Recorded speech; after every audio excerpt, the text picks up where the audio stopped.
It would help because some of you are sitting in a blind spot, so I might not be able to see you. If you can just stand as you introduce yourself.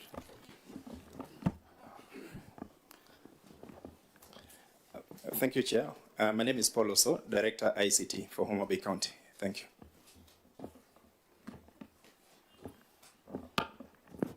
Thank you, Chair. My name is Irina Dika, the Acting Director, HRMD. Thank you, Chair and Honorable Members. I'm Martin Opere, the Acting CC Lands, Physical Planning, Housing and Urban Development, but substantively CC Education. Thank you. Thank you, Chair. My name is Dr. John Agili. I'm the CCM in charge of water, sanitation, environment, forestry, energy, and climate change. Thank you. Good morning, Chair and Honorable Members. I'm Professor Bernard Mwok. I'm the County Secretary and Head of Public Service.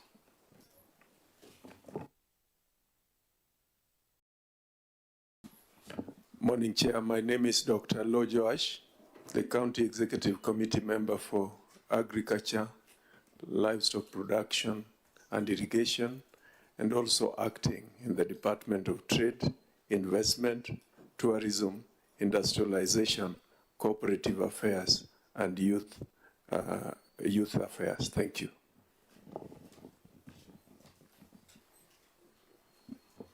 Good morning, Chair.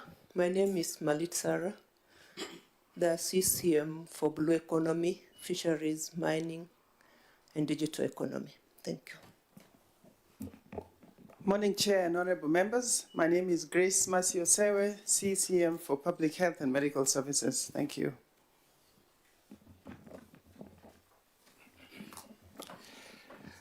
Good morning, Chairman and members. My name is Frederick Orego, County Attorney.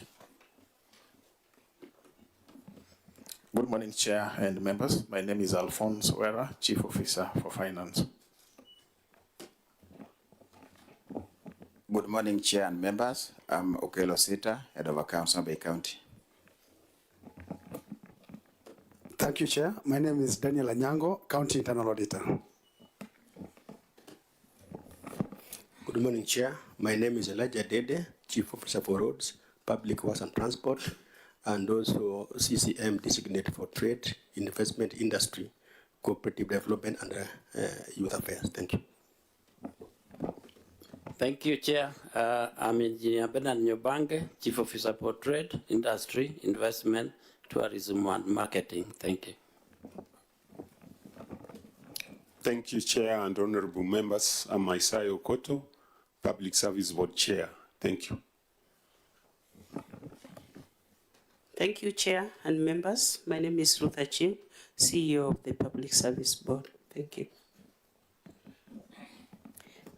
Thank you, Chair and members. My name is Judith Ombok, Chief Officer in charge of Agriculture and Irrigation. Thank you. Good morning, Chair. My name is Charles Obondo, Chief Officer for Housing and Urban Development. Good morning, Chair. My name is Dr. Tobias Konyango, Chair of the Revenue Board. Good morning, Chair. My name is Brian Matete, Director Revenue. I believe that is it for the delegation accompanying the governor. Yes, Chair. Fine. I think if there are others who have not introduced themselves, there must be members of the Fourth Estate and perhaps parliamentary staff. We'll proceed to the next order, which is... On preliminary? Or she takes the oath then? Yeah, we will proceed with the administration of oath and tabling of documents.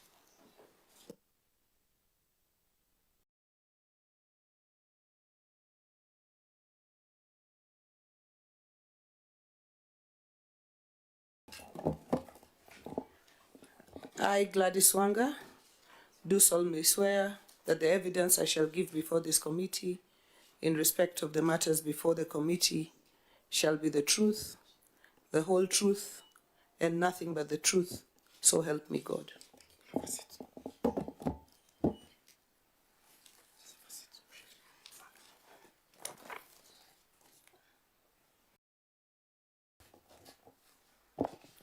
Mr. Chairman, sir, I hereby table the following documents before the committee. The management responses and accompanying annexures on the report of the Auditor General on the County Executive for the year 2024-2025. Management responses and accompanying annexures on the report of the Auditor General on the receiver of revenue statements for the County Executive for the financial year 24-25. Management responses and accompanying annexures on the report of the Auditor General on the County Revenue Fund for the County Executive for the financial year 2024-2025. Thank you. May I find out from the Auditor General whether you have reviewed the documents and you are able to proceed? Yeah, thank you, Chair. We confirm that we received the responses and the supporting evidences, and we are ready to continue. And Clerk of the Senate? Thank you, Chair. Yes, I can confirm we received the documents on 9th June as prescribed in our letter inviting Homa Bay County to appear before this committee today. Thank you. Okay, so before we proceed, in our invitation letter, we conveyed the decision of the Senate on the Tuesday, the 31st of March 2026, during which the Senate considered the report of the County Public Accounts Committee on the consideration of the report of the Auditor General on the financial statements of the County Executive of Homa Bay for financial year 2024-2025, the report of the Receiver of Revenue, and the report on the County Revenue Fund. Just to summarize, the Senate adopted the report of the Auditor General as is, because the County Executive of Homa Bay did not present themselves before the committee. Secondly, the Senate resolved to invite the Governor of Homa Bay to appear before this committee to provide an outline of measures being taken to close the non-conformances highlighted by the Auditor General. And thirdly, the Senate resolved to impose a fine of 500,000 shillings on the Governor in her personal capacity. I want to find out from the Clerk of the Senate whether the fine of 500,000 has been paid. Thank you, Chair. Yes, I can confirm that the fine of 500,000 has already been paid. I think if that is the case, then we should be able to proceed to consider the measures taken by the County Executive of Homa Bay to close the issues raised by the Auditor General.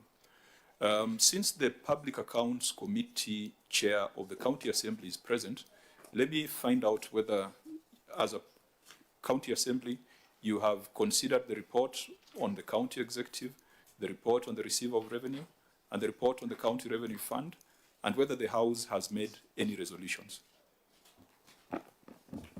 Thank you, Honorable Chair.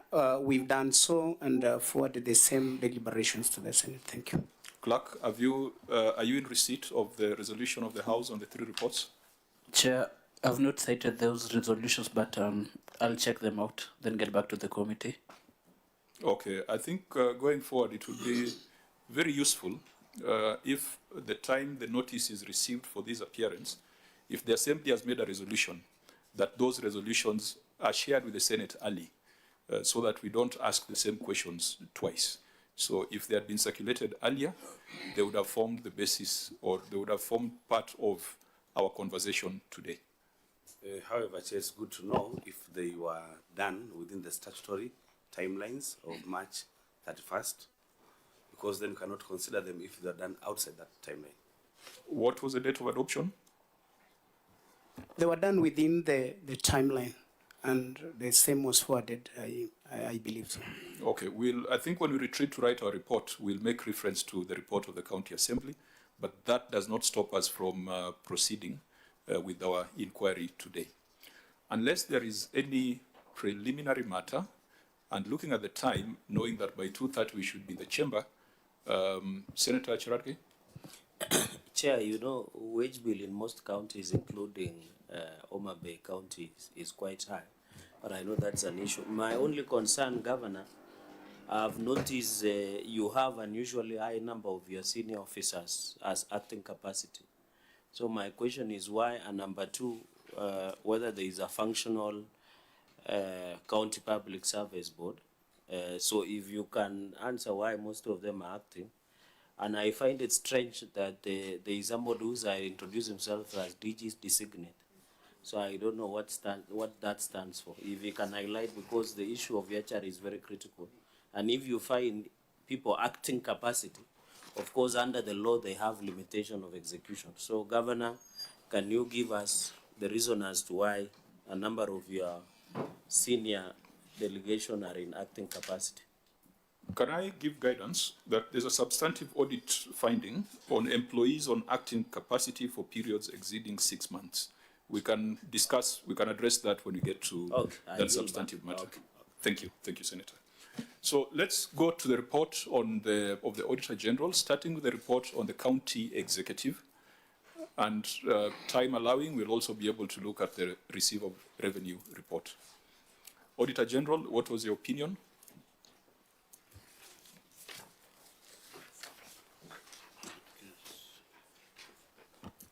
Thank you, Chair. The opinion is qualified opinion.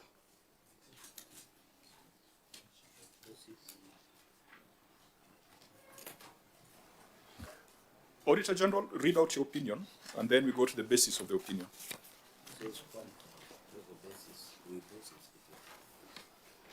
Yeah, thank you, Chair. The report of the financial year 2024-25, the report of financial settlements is qualified opinion, and the basis of the qualified opinions. One is the issue of the motor vehicles without. Okay, so let me give guidance now that you have read out the opinion, because you had spent almost 1.5 hours with a brief. There are issues that we have already gotten a brief, having perused the responses from the county. So your first issue was 3 motor vehicles without logbooks. Do you now have the logbooks? Because this is a very straightforward matter. Yeah, we have logbooks, and the issue has already been addressed. And in your view as an auditor, this is a matter that has been addressed? Yes. I know there could be many questions why they were not produced during the time of audit and all that, but I think we have got Section 62 of the Public Audit Act, which we will be making recommendations on. But because there are much more substantive issues in this report, I think since during that brief, the Auditor General has told us the matters addressed, maybe let's tick them, and then we can deal with the global issue on why documents were not provided during the time of audit. So the logbooks have been provided. Unsupported expenditure on Kindu Bay Showground Wall. Thank you, Chair. The payment voucher has already been provided, and the issue has also been addressed. So you had requested for a payment voucher, which was not present at the time of audit, but it has been subsequently produced. Yes. In terms of verification, in terms of dating of the payment voucher, what assurance are you giving the Senate as to the authenticity of that payment voucher? Chair, we confirm that the payment voucher is authentic, and we have also confirmed in terms of the approvals that has already been done, and there's an appendix for that. Okay. Unsupported expenditure on fuel usage. Yeah, thank you, Chair. This has also been addressed. There's a Department of Fuel register that has already been provided and detailed, and that again, there's an Appendix 3A which supported that. But when you say that instructions were given verbally, how is that corrected? How has the county corrected that? Are they correcting going forward, or just? And at this point, I think, Chair, it is good to know why the documents, if they were there, on the expenditure of fuel, why they were not produced during the time of audit. Then we can deal globally with that justification, because the law requires justification.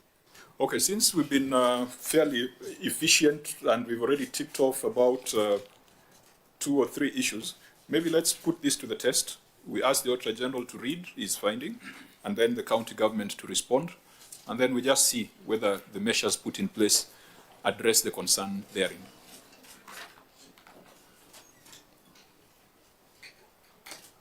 Auditor, please read your finding there. Yeah, thank you, Chair. 2.1, unsupported expenditure on the fuel usage. Included in this balance of Kenya shilling 43,461,651 incurred on fuel, oil, and lubricants. However, review of the fuel management controls and the procedure revealed that the county executive did not issue detailed orders for the purpose of authorizing and managing the drawing of the fuel at the petrol station. The instruction to draw the fuel were given verbally with no record being maintained for comparison between the supplier invoice and the amount fuel actually drawn. In the circumstances, the accuracy and the completeness and the validity of the expenditure of Kenya shilling 43,461,651 651 on fuel, oil, lubricant could not be confirmed. Governor, you may read your response. Management wishes to state that the expenditure of Kenya shillings 43,461,651 on fuel, oil and lubricants were fully supported by all requisite approvals in accordance with the PFM County Government's Regulations 2015. The approvals included authorization by designated officers and approved detailed orders supported by work tickets and supplier receipts, all of which were duly recorded in the fuel registers. An extract of fuel register and sample detailed orders have been availed for audit verification. Appendix 3A, Departmental Fuel Register extracts, detailed orders, work tickets, and fuel receipts. And 3B is administrative action, which is memo on fuel management and warning letter for failure to submit documents. Thank you, Chair. Okay, Auditor, since you are our eye on the ground, you said that the county did not issue detailed orders for the purpose of authorizing and managing the drawing of fuel at the petrol station. Now you're telling us it is now resolved. Which appendix resolves it? Yeah, thank you, Chair. If you look at the Department of Fuel Register and the detailed orders, which also has now the approvals, you see at the point of the audit, we requested this information and it has not been availed. So for us, of course, the vehicle has to draw the fuels. So that support of that documentation is missing.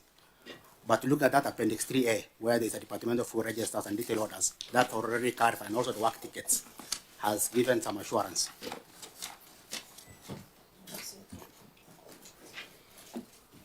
Chair, we can see the separate 3A. No, it's in document Appendix 1, 24C. Now, I just wanted to follow up on the audit. You said they produced a sample of a card for withdrawing the fuel. Did you say that? Because what is on 3A, it's only the internal memo.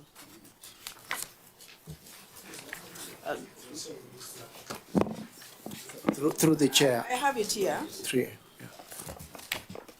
Yeah, what I can see is only the internal memo signed by Solomon Obiero.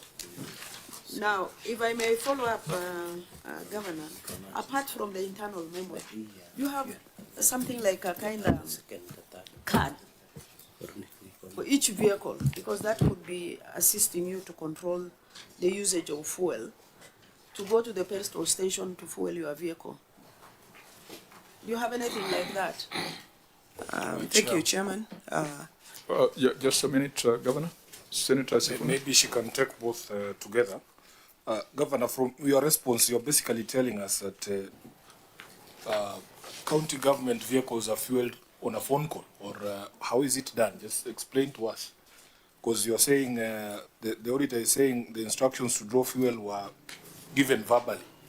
And I heard you saying that there were designated people who make those phone calls or who have to go physically to those petrol stations and essentially say, jaza hii 200, or something like that.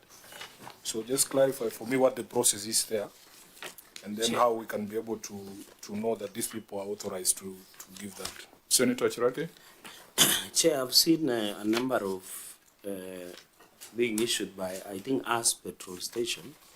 So the governor should give us, because I've seen a number are on us petrol station, the pre-qualification process, or how many companies are supposed to supply fuel. And Senator Nairobi has said whether there is a specific issuance of card.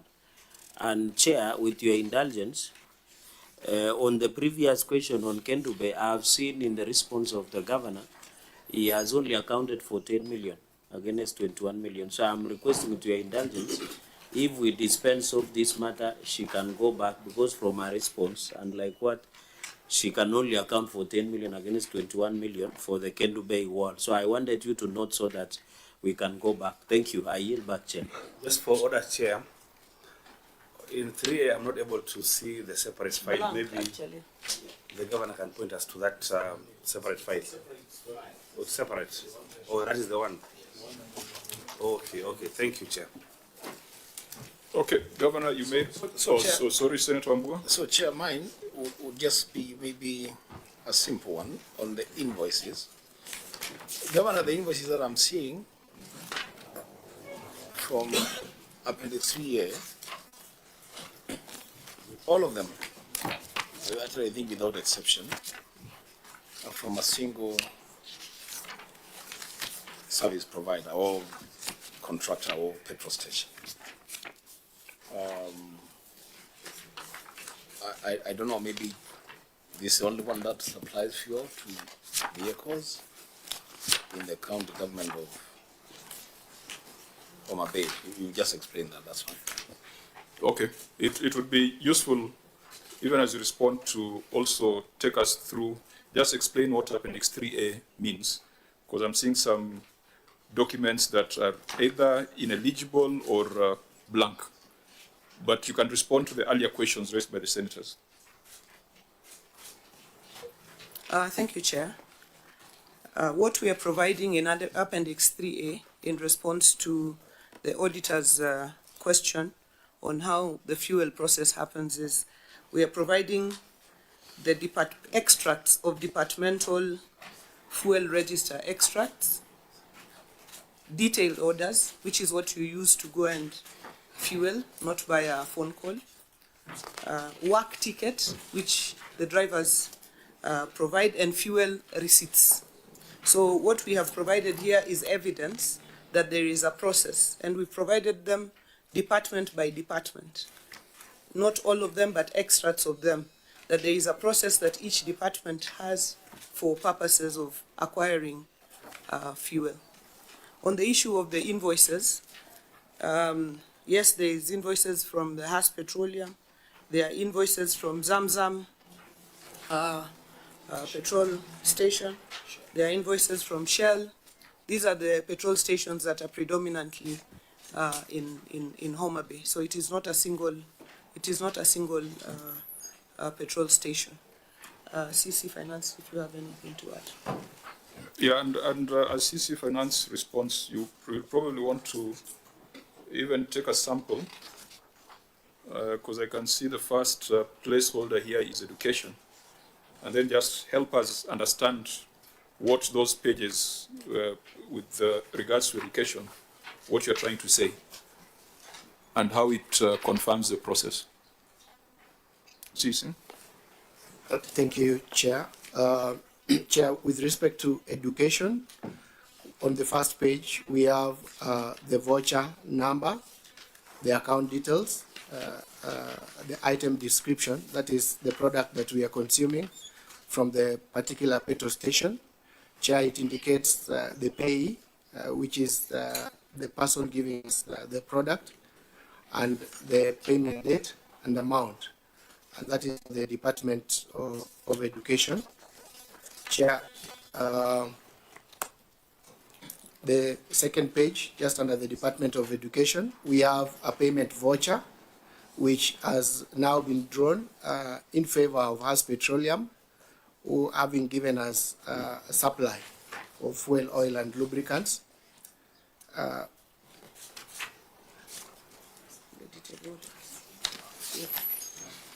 CC, the concern was initiation. Yes. The concern was initiation. So PV comes at the end. Thank you. The receipts come at the end. Can you demonstrate that the initiation was not verbal, as the auditor says? Thank you, Chair. If we go to still under education, the first detail order in favor of Haas Petroleum, this detail order is drawn from the department, and the person that is going to draw fuel needs to go. Which is a detailed order? It's on which? Chair, after the payment voucher. How many pages after? Payment voucher are 2 pages, so the third page.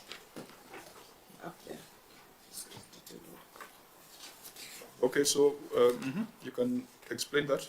So the document that authorizes one to draw fuel from the petrol station is a detail order. This detail order is developed from the department, and it's duly approved to enable one to go, to enable a driver to go draw fuel from the petrol station.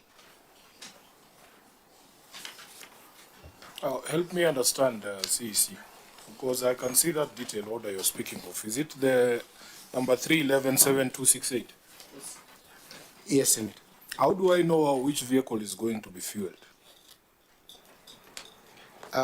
Chair, the vehicle that is going to fuel... from that document of first, the LPO number that is referenced, yes. 43 81 567, will be indicating, when we go to that, will be indicating a particular vehicle. But also on the invoice, the vehicle that has fueled, the vehicle registration number is... We are at initiation. Yes, we are still at... We just want to understand the process. Yeah. This detail order, how do I know it is for 43 CG 036A? Chair, it is supposed to be on, it is on the detail order actually, but where the stamp is for the Department of Education, you can see a 43 somewhere. Unfortunately, it is not very clear, but that 43 is exposed with the invoice down here, 43 CG 036A. Yes. Is there any other detail order which is clearer, so that we are not hypothesizing that it's supposed to be where the stamp is? In fact, you have put the stamp on all those invoices, you have put the stamp where we're supposed to see the vehicle number.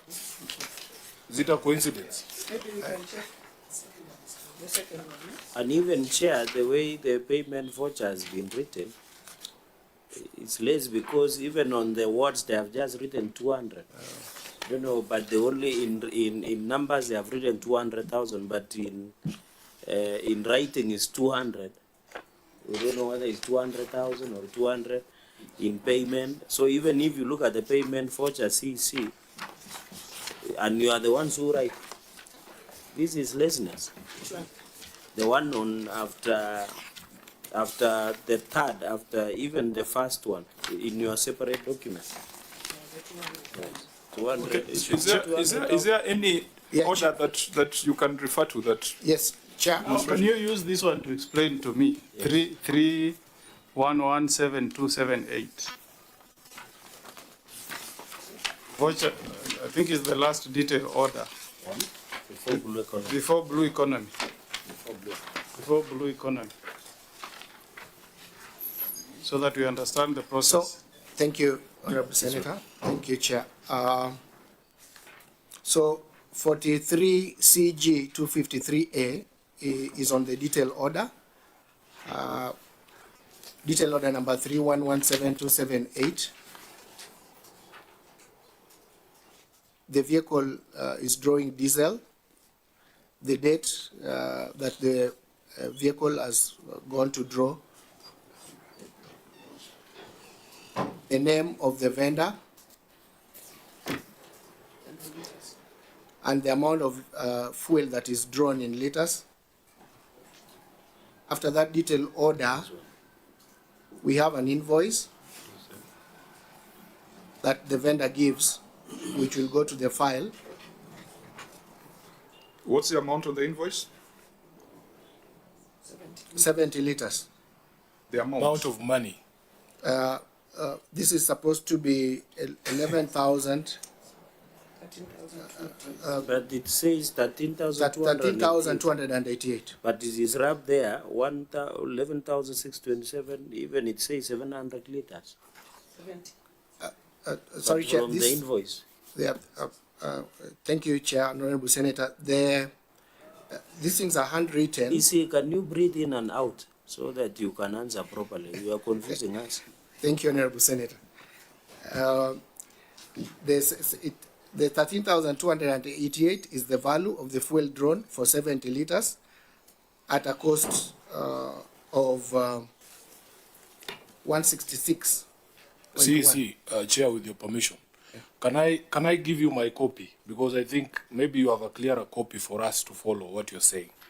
Because on the face of that invoice, and Governor, you can just look at it. There's a problem with that invoice.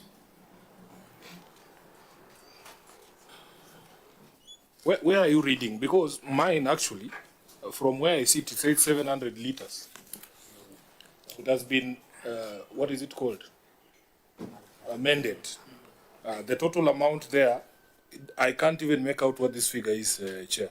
The only figure that is clear here is 13,288 in the middle of the invoice. But at the bottom there it says total, CC. Do you have a better copy than mine? Honorable Chair and Senator, we have, I think, the same copy, I believe. And the fuel drawn from the detail order is 70 liters. This invoice could have not been 700 because from the detail order it is indicated 70 liters. So the service provider can only give us a maximum. So, Chair. CC, don't defend the indefensible. There's a problem with this invoice, and the more you try to explain it, the more questions you're going to get. There's obviously a problem here. So let us stick to your 70 liters, CC. Yeah. The unit cost is what? From your record, it's 166.1. Is it? 6.1 times. Really? Yes. Read the unit cost for me.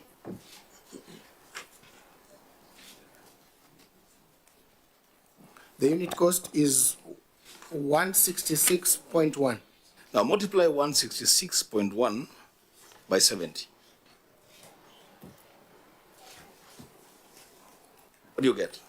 We get, that will give us 166.1 times 70. What do you get? 166. Just read. I mean, what you get is what you get, you know. 166.1 times 70. 11,000. 166.1 times 70. 11,627. What is your figure in the invoice? 13,288. Where do you get the variance?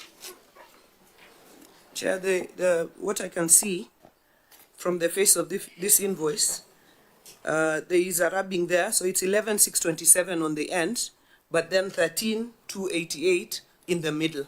So there is obviously a discrepancy between what is at the end column and in the middle of the invoice. So I think there is a discrepancy on that invoice. But Chair, coming back to the process, which was the question, and I see that discrepancy between the two figures. And I think the vendor who gave the invoice made that error, and it was attached here right from the vendor without them correcting it. But in terms of the process of getting fuel and in terms of coming back to what the auditor had raised, the fuel is not collected by phone call.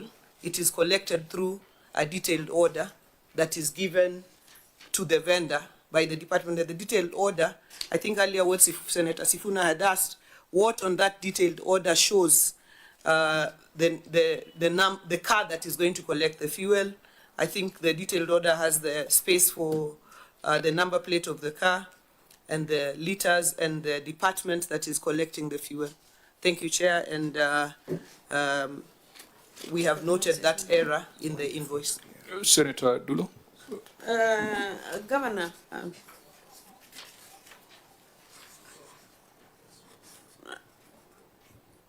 Governor, the query is very clear. There is no proper mechanisms in place in controlling the usage of fuel, and that is very clear. And I don't actually accept or allow the CEC and the staff to mislead you. Because if you look at the invoice that attached from us, even towards the end of the documents, or rather the invoices to trade, they're not even very clear, you see? So if your document is very clear and transparent, the invoice should be also very clear, because they are not clear, those invoices. Again, most of the listing that is done for the vehicles and the ones that are drawn, they are handwritten. we know very well anything handwritten can be changed anytime. So I think you need to look into this and see how you can put proper control mechanisms in place that can assist you in drawing fuel or also accounting for fuel consumption within the county. I thank you, Chair. Chair, for me, I think I still need to hear from the Auditor General, because you are the one who has raised this query. Where did you experience these orders that were being made verbally? Number two, Governor, this Appendix 3A is supposed to explain to us. For instance, I've seen what your team has tried to do, is that there's a detailed order that is supposed to correspond with an invoice. Yeah, but it is very, very confusing, Governor. This one should actually raise the alarm with you, that your team is trying to be clever with us. And you see, we get very upset when we see that. If it is possible, CEC, I just want to demonstrate one final thing. That there is a detailed order number 3117283. I don't know if you can find it. And unfortunately, this time round, Governor, you did not paginate your document. So we have to find it slowly. 3117283. Are we together? Yeah. First of all, Governor, just look at that detailed order. Just look at it the way it looks. First, you notice the famous stamp is not on this one. We were told a story of a stamp that was covering up the number of the vehicle. So, if you look at the quantity there, what figure is that? I can see the word petrol, CEC. What is the figure on that detail order? The amount of fuel that is going to be sourced. Can you see it from your copy? 65. That's a 5. Yeah. Well, I can make it out on mine. What is the registration number of that vehicle? 43 CG 247A. Where is that 4 and 7 coming from? Because my copy doesn't have any of that. Thank you, Honorable Senator. I think you are reading the invoice. You're not reading the order. We have 43 CG 247, except at the time of probably making a copy for this file, the 7 is missing, but it seems cut. It's evidently that it is cut out of just a photocopy place error. My apologies. Okay, so whose signature is that? Because all the others have been seeing, at least there is a reason, there's somebody who's being quoted there, HB Education or something like that. Whose signature is that one on 3117283? This is the signature of the person from the Department of Education authorized to draw, to approve fuel withdrawal. How many do you have in that department? How many people are authorized to do this document? I think we have a maximum of 2 because 1 can be out of office per department. On this 3117283, who is the person who signed? Can you tell? I would love to consult my colleague from the Department of Education.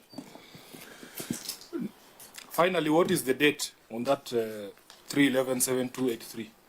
22nd of May, 2025. Where is the 5? Again, it was left out.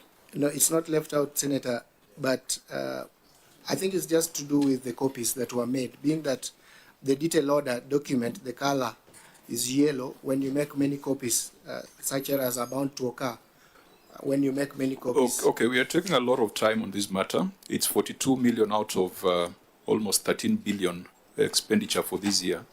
And when you look at the time, because Governor, what was the reason for attaching the internal memo and the letter by the CEC dated 2nd of February 2026? The reason why you're having a problem with the senators is your response to indicate that everything is okay. They are struggling to show you where the gaps are. And I can see your officers did a memo recommending or saying administrative action shall be taken and reminding all officers of the procedures.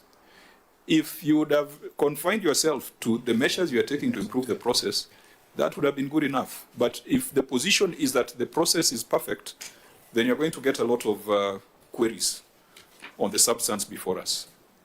So, maybe if it's a perfect exercise, then I'll allow my senators to ask questions. But if it's work in progress and that is your submission, then we can keep some things in view. But let me hear from Senator Cherargei first. No, Chair, looking at even blue economy, the entire invoices that has been provided by one of the petrol stations, I think, is not readable. So, and then looking at the discrepancy, Governor, of this amount, it might look small. But how many Kenyans can get 2,000 per day? So it is, Chair, it looks like this thing was manufactured, unless proven otherwise. And in fact, I don't know who is Robert Nyasuna.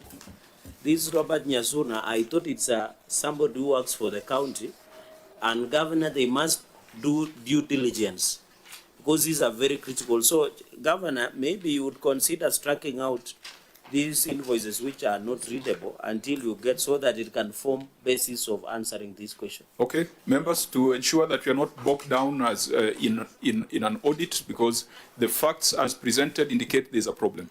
Yeah, finally, unless the governor disputes. Just finally for me, I am not convinced when the CEC says there is only 2 people designated. Because just from the sample of those same documents, if you just look at the signatures, from 311, 72, 83 to 82 to 78, those are at least 3 distinct signatures, CEC. So my expectation, Governor, would be to see a document of designation saying in this department, Sifuna is authorized to issue this detailed orders, so that we can be able to compare. From my reading here, there is more than one person signing these documents. It's creating a problem, Chair. Okay, Governor. Chairman, I wanted to concur with you that the reason why we appended the memos and the administrative action is because of continuous improvement of the process, including the testing of the CAD system or any other system that can do. What we wanted to demonstrate by these documents was that there is a process that is not necessarily verbal. There is a detailed order and an invoicing process, but it is not a perfect process. It is a work in progress, and that is why the CEC has written a memo reminding the officers that they must adhere to the strict process in the fuel, in the management of fuel. So members, this is a matter that, because the in-year audit, I think, is beginning, Auditor General, you must also be more rigorous, because you had advised us earlier that the matter is resolved, but upon testing, you find that there are variances. This is a matter that you must remain open, and you must adequately look at in the next cycle of audits. Senator Muruma. Chair, maybe because the auditor has marked it as addressed, and we need to agree with him to resolve it, because of the part of justification why the documents are not given during the time of audit. Maybe the CEC, I think, who is the person supposed to give the documents, can in 1 or 2 sentences tell us where the documents were, if they are there, why they're not given, and then okay, I think that warrants a very brief answer. I'm very, very conscious of the time.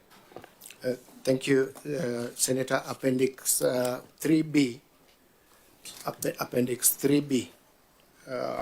We've taken administrative action on the officers that didn't avail the documents to the auditor on time.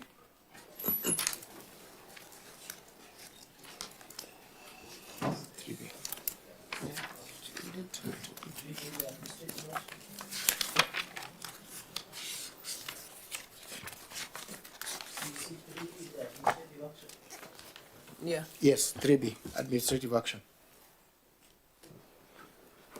So it's 3B.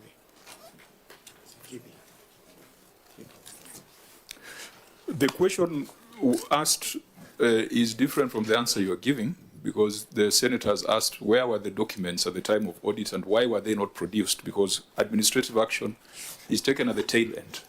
But since we have agreed that this is a matter that remains open, it's not resolved as indicated by the Auditor General, we'll keep the matter in view and ask the Auditor General to do a more thorough analysis. But then again, Governor, internally, you have seen some of the weaknesses in terms of record keeping, and it's something that you need to go back and have a conversation with your team on to ensure that it's a much more foolproof exercise. Now, members, I'd ask that we move on To the next issue, there's an issue of payment of electricity bills. Chair, with your indulgence, Senator Cheraki. I know the OAG had said 21.27 million had been accounted for the expenditure of Kendu Bay Showground Wall, but looking at the management response, the governor says that she can only account for 10.4 million. So my question is, although the governor indicates that the program, the construction is ongoing, then what is the fate of the other 10 million? Because looking at the management response, if the governor can clarify that, or is it that the OAG should have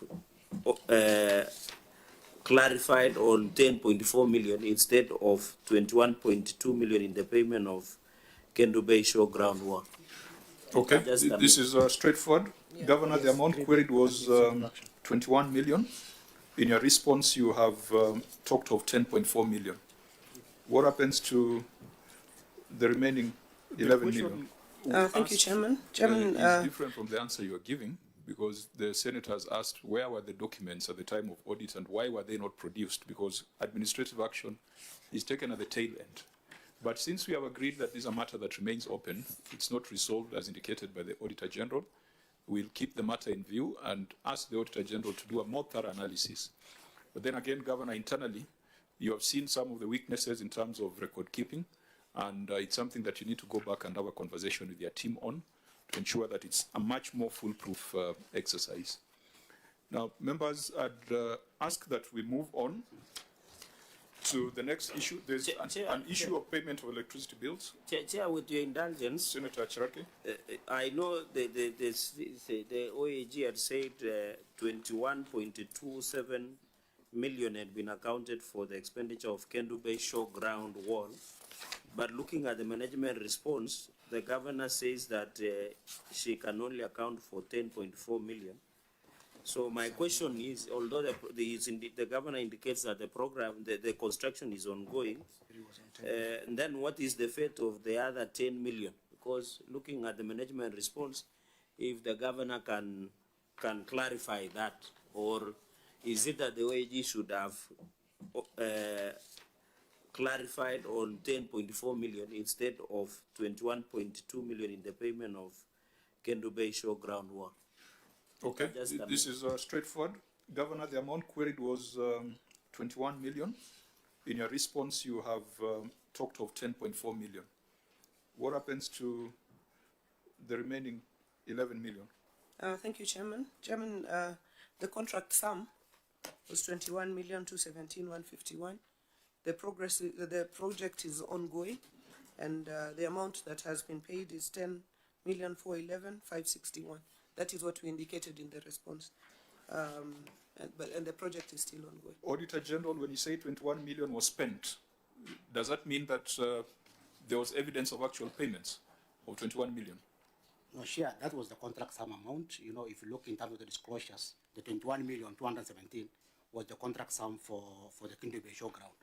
Yeah, but when we requested for the detail to support. But auditor, language is important. When you say spent, it denotes payments. It denotes payments. I mean, you would have said 21 million contract sum. So you can confirm that 21 million was a contract sum, not an actual expenditure. No. So the actual expenditure is 10 million. 10 million, yes. And the project is still ongoing. Yes, still in progress. Governor, the project is still ongoing? Yes, Chairman, it's ongoing. We have put in the pictures, Chairman, of the progress on the project. So then, to avoid belaboring the point, we can keep it in view. We keep it in view. It remains unresolved. I want us to skip one or two matters, and we'll come back to them if time allows. And I'll perhaps give guidance that we jump to the section on lawfulness and effectiveness in the use of public resource, where we have the issues to do with the FIF, pending bills, and human resource. And then we'll come back to a few unresolved prior year matters, which form part of this report under Appendix 1. Honorable members, we go to the section on lawfulness and effectiveness and deal with the non-compliance with Facility Improvement Financing Act of 2023. Auditor General, you may read your findings. Yeah, thank you, Chair.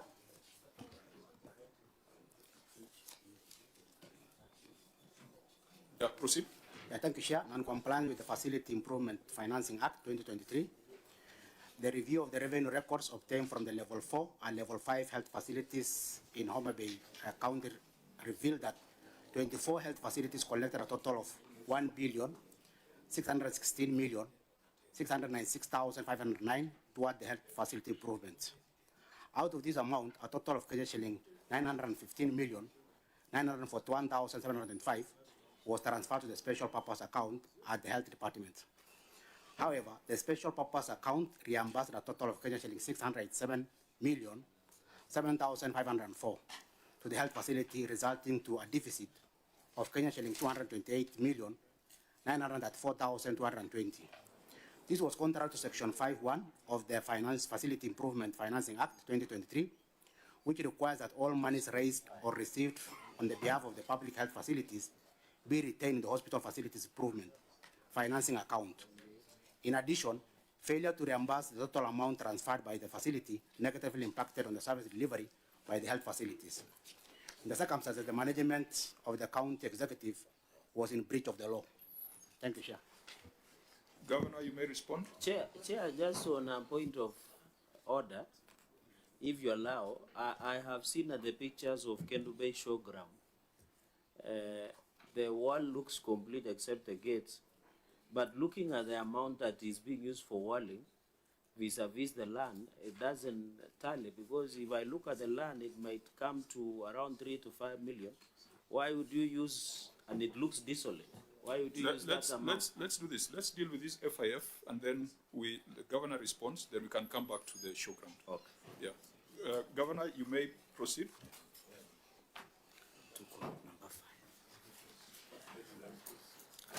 Thank you, Chairman. Management wishes to clarify that under the Homa Bay County Facility Improvement Fund, Facility Improvement Financing Act 2023, the county government is required to retain 20% of collections from Level 4 and Level 5 health facilities.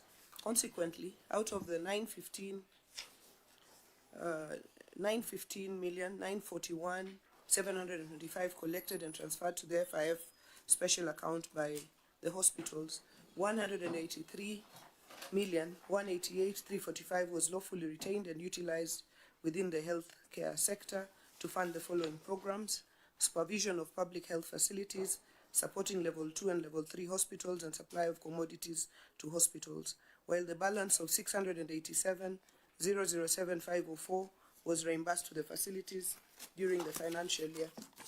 As at June 2025, 45,745,875 remained unreimbursed and formed part of the cash and cash equivalents balance of 76,144,115 disclosed in the special purpose account bank statement. However, the funds were later reimbursed to facilities in July 2025 as per the schedule attached in the Appendix 7B.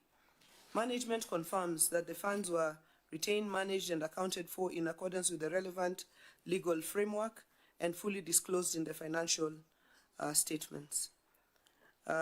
We have Appendices 7A, extract copy of the County FIF Act of 2023, 7B, Special Purpose Account Bank Certificate as at 30th June 2025, and disbursement schedules, 7C, extract of bank statements showing reimbursement of 45,745,875, and 7D, Chair, is Homa Bay County Amendment Bill 2026, which is the proposed bill so that the county bill conforms with the national FIF bill.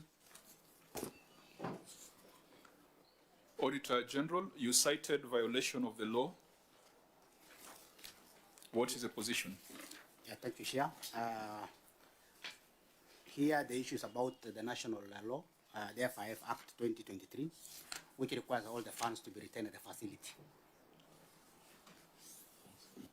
Yes, that is what you've said. So I've asked you, you have listened to the response from the county government. What is your advice on the basis of that response? What is your opinion on the basis of that response? Yeah, thank you, Chair. There is, of course, we will need to be guided, but if there is a conflicting between the county government laws and the national government laws, then the national government laws. So in that scenario, then they need to amend their finance, the act at the Homa Bay so that it can be aligned to the national. And I've seen some counties already has taken some initiative in terms of amending. Yeah, I think, Auditor, you need just to be forthright and tell the county that you have breached the law. Don't go around. They have breached the law, and that's the situation. Honourable members, any follow-up question on this? Senator Morgan? Just to understand where governors are coming from, what is the rationale behind retaining the 20%? Governor? Chairman, when we did the facilities infrastructure or facility improvement financing bill for the counties, there was a standard law that was done by the counties and circulated, which we used, which retained for purposes, 1, of supervision, 2, of support for lower level facilities within the jurisdiction or catchment of the level 4 facilities. That was the rationale for the retention, which was countrywide. It was done, it was a law done by, it was a template given to all counties, which we just domesticated in Homa Bay as well. I'm raising this issue because some of these issues, especially on health, you know, we can have a conversation, COG, senators. If it makes logic that you need to retain the 20%, we can amend the national law. You know, because at times when we have a conversation, we understand what is beneficial to the people we all serve. That's why I was asking, I need to understand the rationale behind the retention. So you may consider also engaging us that because we can amend the national law if retaining 20% will improve provision of health to our people. Remember, honourable senators, we passed this law when we were sitting in Turkana at Senate Machinani. And the intent of this was to ensure that if money is collected from a facility, that money is plowed back there. Yes. Remember, the county still has other budgets, other revenues, or equitable share that comes in that can do all those other functions. But in the hierarchy of laws, national law is superior to county law. And I think if there is need to have that conversation, I think these are the things that the Senate can be engaged in. But to be sure, Chair, that there is mitigation, how are you handling FIF in this financial year, 25-26? Chair, in addition, so that Governor, I'm at note number 14A on detailed analysis of cash and cash equivalents. I'm looking at the different bank accounts that has been opened for various facilities. That's page 28, 29 on the certificate. Which are these special purpose accounts, Governor, if you can point out. Number 1 on your note 14 of financial statement is addition. And finally, before you open a special purpose account, your CCM finance tells you there is a process. So where was the justification to open special purpose account so that you can retain that? And maybe I have a different view of what my brother, Senior Counsel Senator Okonga said. I thought the reason we wanted money to be plowed back is for efficiency of service delivery at the facility. So if counties go back and take again, and you know the major complaint was that you are taking money to county treasury, which is by the time we do requisition to get fuel for ambulance or drugs, Kenyans might have died. So what was the rationale? And I'll be hesitant that we don't amend that law because it's about health. I thought so that you can get money to fuel and get, it is an emergency service. Chair. So I really want to understand where the governor is coming from, because the wisdom of FIF is to have resources flowed back to improve efficiency and service delivery at the lowest level of the health, at that lowest level. So, Chair, those will be my 3 follow-up questions. Okay. Chair. Let's allow Senator Lelegwe to go on record, and then Senator Ombo. Thank you, Chair. My name is Lelego Tubesi, Senator for Samburu, member of this committee. You're welcome, Senator. Senator Wambua. Oh, sorry, Senator Gataya. Chair, my name is Senator Mwenda Gataya, Tarakanidi, member of this committee.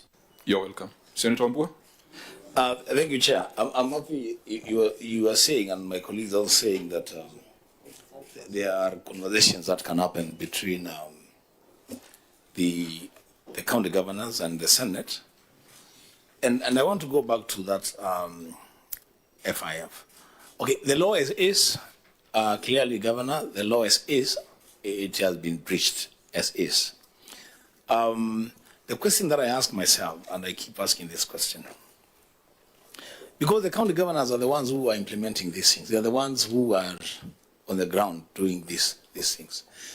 If there are difficulties, because I'm seeing a lot of these breaches in FIF, there's a lot of breaches in the wage bills, on painting bills, in almost every county. And the question that I ask myself, Chair, is what is the difficulty in the Council of Governors initiating a conversation with the Senate on the amendment of the laws? I don't take the position that Senator Cherargei is taking, that we don't touch the law. I mean, laws are there to be amended if there's need to do that. What is the difficulty in the COG, especially on health matters, on FIF, engaging the Senate and saying, perhaps we have this difficulty in the FIF, why can't we amend the law to suit counties across the board? Chair, that would be my comment on the FIF. Governor? Chair, on Senator Wambua's point, I think the reason that the national law appears to be breached is because of the conflict between the national law and the county law and the laws that were already legislated by counties. And this was, as I mentioned earlier, a standard law that all counties legislated. And no sooner had we finished legislating, there was a new process. And when we input into the new process, some of these views were not accommodated, and the national law was then passed. But in recognition that the national law supersedes the county laws, we are amending our own county laws to conform with the national law for the moment. There was always the question, the FIF, the special purpose account that Senator Cherargei mentioned. Of course, each facility has an account, their own account, which they run on their own. There was an earlier question of expenditure at source, which facilities receive money and they spend without any level of control. So you will find that a facility has received money, rather than buy medicine, they have maybe prioritized building a gate.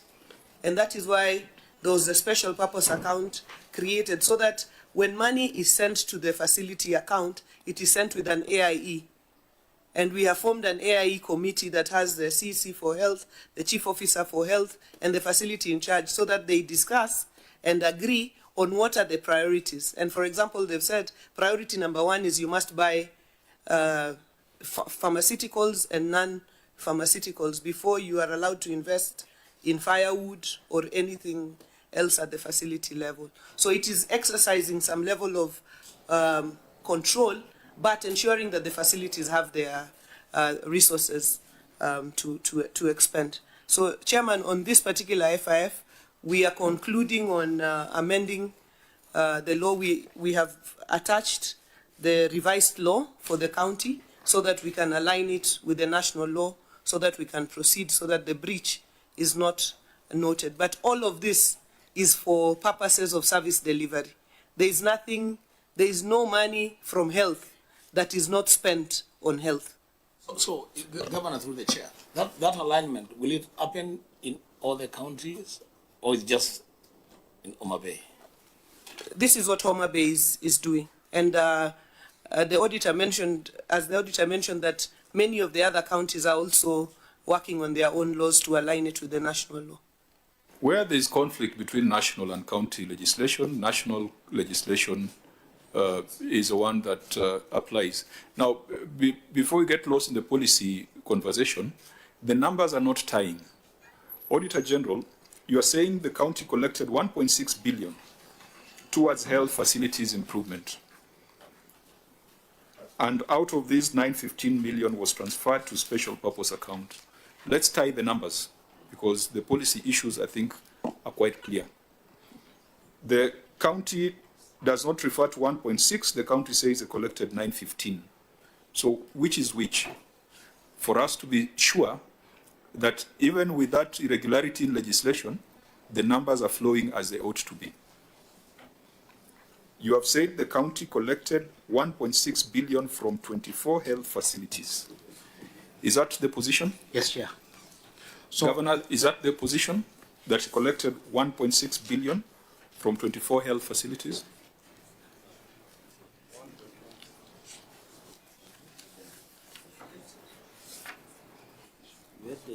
Because if you collected 1.6 billion, then what ought to have been shared between this 20% and the rest of the facilities, the base should be 1.6 billion, not 900 million. So let's make sure the numbers flow. Was the collection 1.6 billion? My understanding is, and the auditor can correct if this is not the understanding, is 1.6 billion was the claims made by the facilities. Auditor, please clarify that, because you have said collected, and collected means money in the account. Maybe, Chair, just to clarify this, is that the facilities collected 1.6 billion. But out of this, they transfer 915 to the special purpose No, just leave it there. So you confirm as the auditor that the facilities collected 1.6 billion. Yes. Okay, so supposed to collect. Collected. You know, collected we are talking 1.6 of 24 facilities. So what was supposed to, even with this problematic law, what should have gone back to facilities should have been 80% of 1.6 billion. Which is 915. Which is 915. But the governor's response indicates that it was 915 collected. There's a mismatch there. You know, in fact, and a huge one. If your math is right, that 915 is 80% of 1.6, then they actually collected 1.6. Yeah, but then the gap between 1.6 950 and then 687. That's over 700 million shillings. That can't be 80%, Chair. There's a mix. The numbers are not adding up. So let's agree on the numbers. Maybe, Chair, just I can clarify. Yeah? Yes. When we audit these facilities, of course, I said 24 facilities collected 1.6. Out of this 1.6, because of the timing difference, they transferred 915 to the special purpose account. So ideally, the entity need to transfer 900 again from the special purpose account to the entities, but they retain the 20% of and above. So you realize what has been transferred is 687 from the special purpose account instead of 915. So the difference is 228. They could have ought to retain 183 million if they use that law. So the difference between 183 and 228 is 45 million, which audit queried again. But that 45 million again was transferred later on, and there was an evidence for that support. So there is the total amount that the entity has collected, facilities. Auditor General, what is 1.616 billion? What is that? Is that cash collected from the facilities? Is it money that hits the accounts of the hospitals? Yes. So, Governor, you collected 1.6 billion from hospitals. That's a fact. You know, from the entities themselves, which we audit. You know, we also audit these facilities. Yes. If you do the cumulative, that's how they collected. But you have a schedule, auditor. Yes, there is a schedule when we do the audits. Yes, so the Governor is the collector and the receiver. Did you receive 1.6 billion from the facilities? I think what the auditor is clarifying is what he found at the facilities was that they had collected 1.6 billion. What we are handling from the purposes of FIF is what facilities then transferred to the special purpose account, which is 915. So from that, the auditor indicated that he needed us to transfer back the entire 915, but we retained the 20% as per the law. Maybe for us to understand, what happens to the 700 million between the 1.6 and 915 million? Now, Chairman, when we look now at the audit of the entities, when we go to the PIC, then we now compare with the facilities, what did you receive and what didn't you send to the SPA account? Because from what the Auditor General has raised, there might be some money that facilities have received, but because of time or whatever difference, they have not transferred it to the SPA account. So we, from this angle of FIF, have no visibility of it. No, the percentage is so huge, it's material. If it was a few millions, then you could talk of timing differences, but it's a gap of 700. So is it indicative of deduction at source? Expenditure at source without first remitting the money to the relevant funds? That's 700 million. One could be, but what the auditor has said that the facilities had received from his point, the money, because I would have imagined that these would be claims they have made and they are yet to receive. But from what he said, it's money they had received, which is, it means that it is money that the facilities themselves had not sent to the special purpose account. No, I'm asking this question just to understand that process, because I would expect that if it was 1.6 collected and you have audited the financial statements for the facilities, then what would be transferred to the special purpose account cumulatively should be close to the 1.6.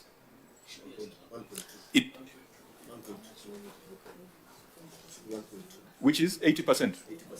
Which is 80%. I'm struggling to understand why there's that gap.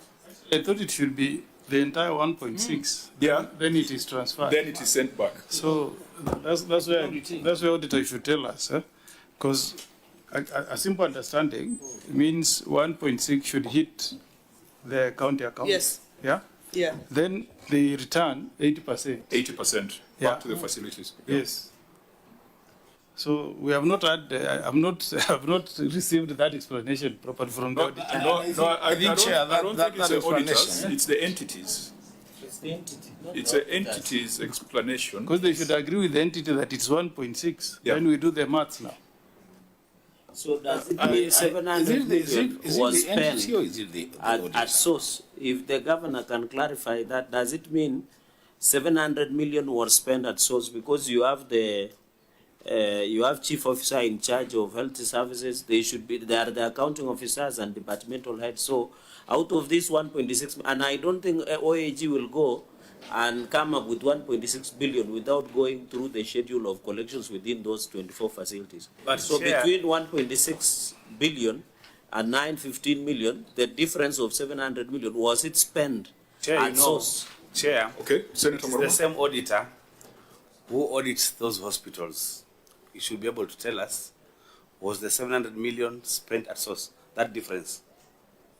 Chair, that's why I believe the initial explanation should actually come from the OAG on the visibility of the 1.6 billion Kenya shillings. Okay, let's allow the OAG to advise us. Yeah, thank you, Chair.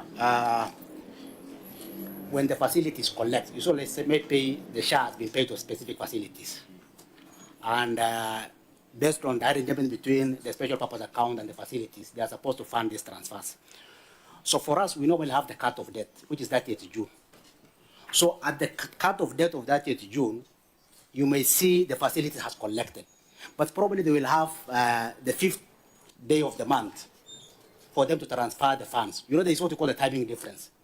So at that point of the cut-off date, we realize the facility has collected 1.6 from their side. But what they have transferred as a cut of that date of 30th June is 941 to the special purpose account, because they have to transfer funds to the special purpose account. Then later, the county retained 20% and retain. So there is timing difference. Because if probably we look in the month of July, the fund maybe has even been moved to special purpose account. But because we Can have the cut-off timing date- difference be to the tune of 43%? Because that variance is 43% of the total. 700 million. A timing difference could be a month or a quarter. Governor? I think I may see where the auditor is coming from, because the facilities, they report on accrual. They report on what they have claimed from SHA. That's what they report as their revenue. Not necessarily what SHA has already reimbursed to them at any particular time.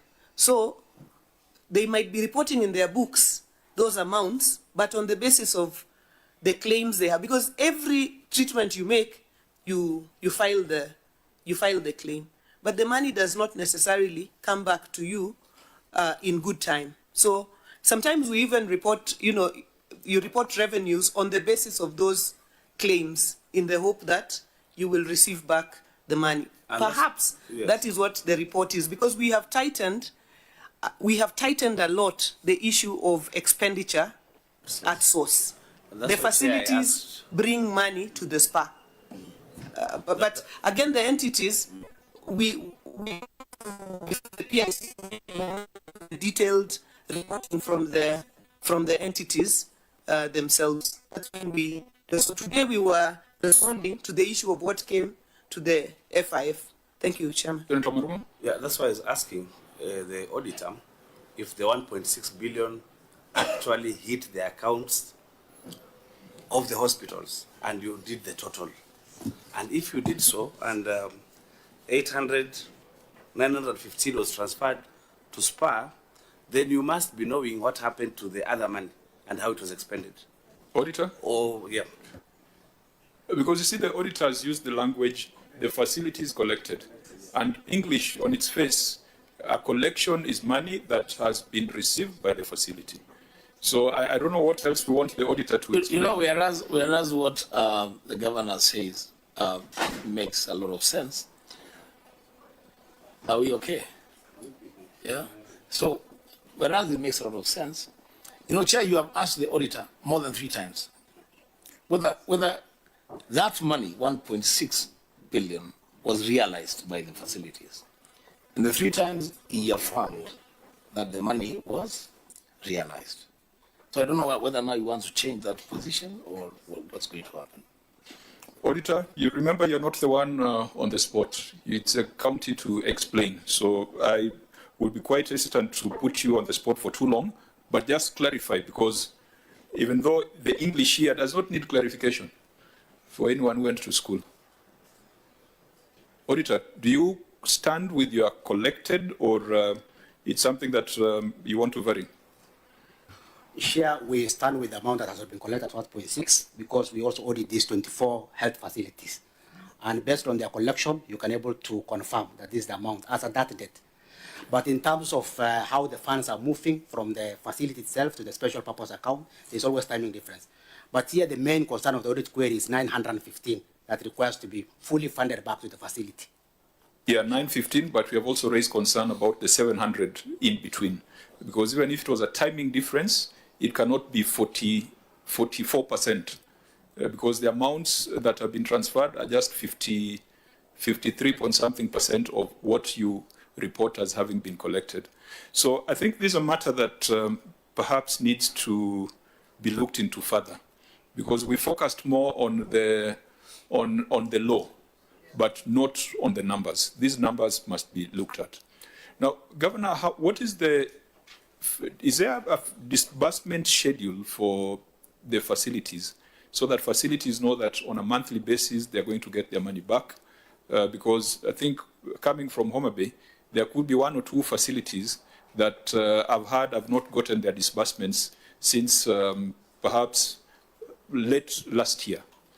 Is there a disbursement schedule, or the disbursements are done as monies are received from SHA?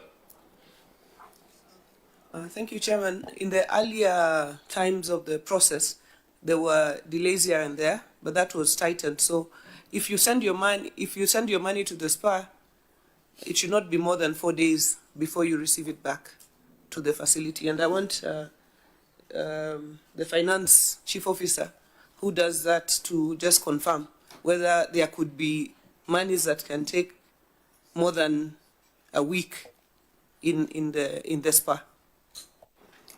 Yeah, and you might also want to confirm whether Ndiwa, Ndiru, Magunga, Rachonyo East, and Suba Sub-County have got some outstanding disbursements, as you explained that.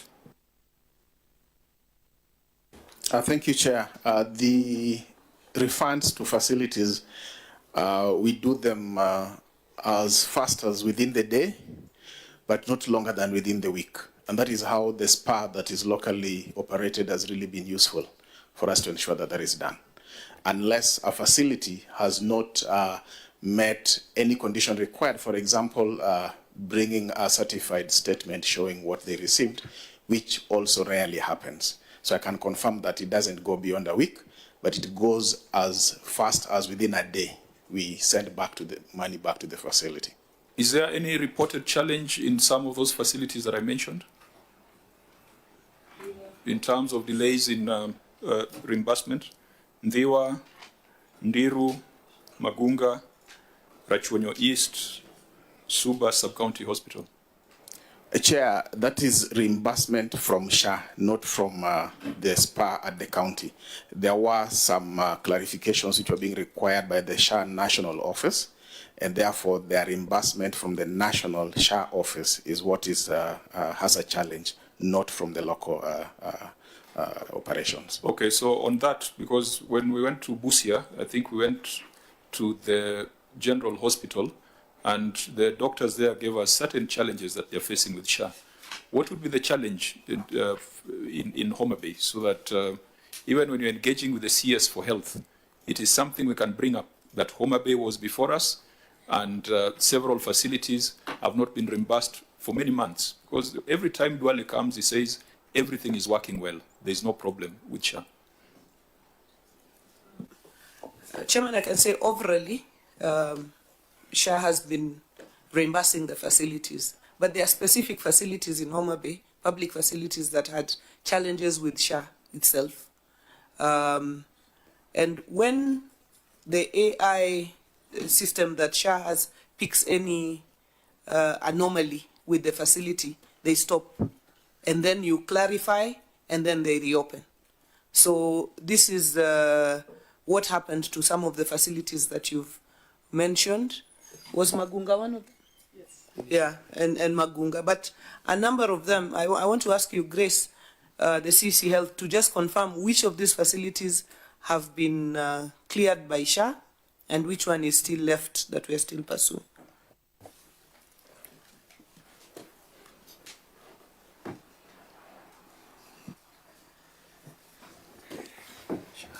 Thank you, Honorable Chair and members.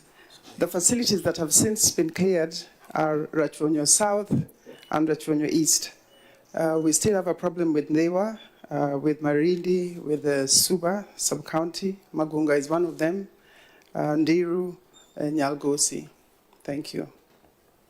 And is it a workflow problem, or there's a more fundamental problem? I remember when the president was in Homa Bay, there were comments that were made which left us with egg on our face. I think with regards to, must have been Rachonyo, one of those hospitals where it was said that we are cooking up claims, which I don't think is the nature of our people. So are the challenges just workflow issues, or there are material things that this Senate can take up with the CS in charge of health?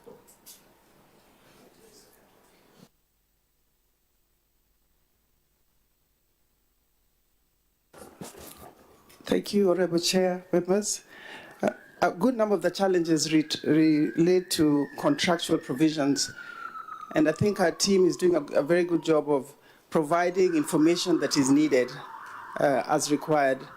Some of it is just that SHA has been overwhelmed by requests and things that they have to look at the different facilities. So some of it relates to speed on the SHA side, some of it relates to contractual issues, and some of it also just changing policies. SHA has been changing policies very, very frequently, and it has taken our team some time to master that. Okay, honourable members, I know we have gotten now into broader policy conversations. We'll need to come back to the numbers. Senator Maruma. Specifically, Chair, for this query,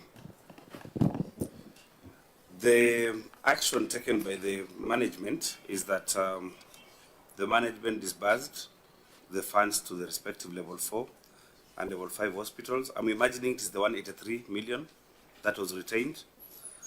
And then you have the process of harmonizing the two laws has started.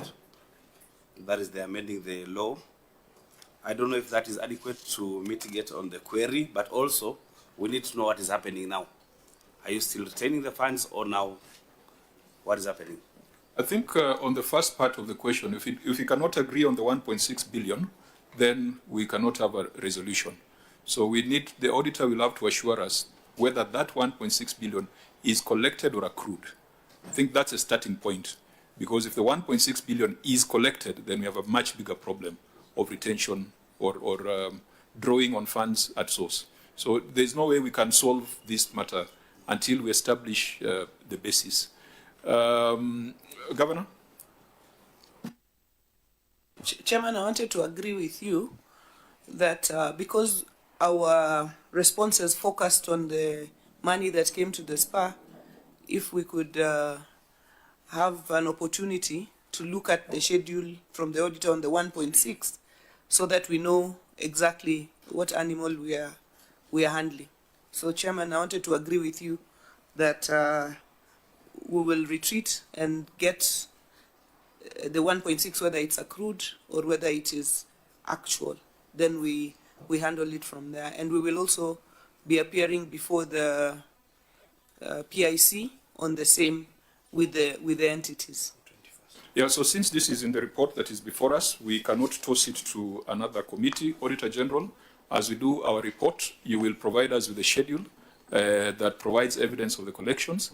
And if there's that gap of 700 million, we'll put the governor to task on it. We could proceed to long outstanding trade and other payables. Even though, maybe for the benefit of everyone in the committee, so for these facilities where there have been those technical challenges with SHA, when a citizen comes to the hospital and there's no medication, how do you deal with that? Or is there a stopgap funding measure? Because if SHA fails, then it is a county government that has failed. You know, you are the face of service delivery.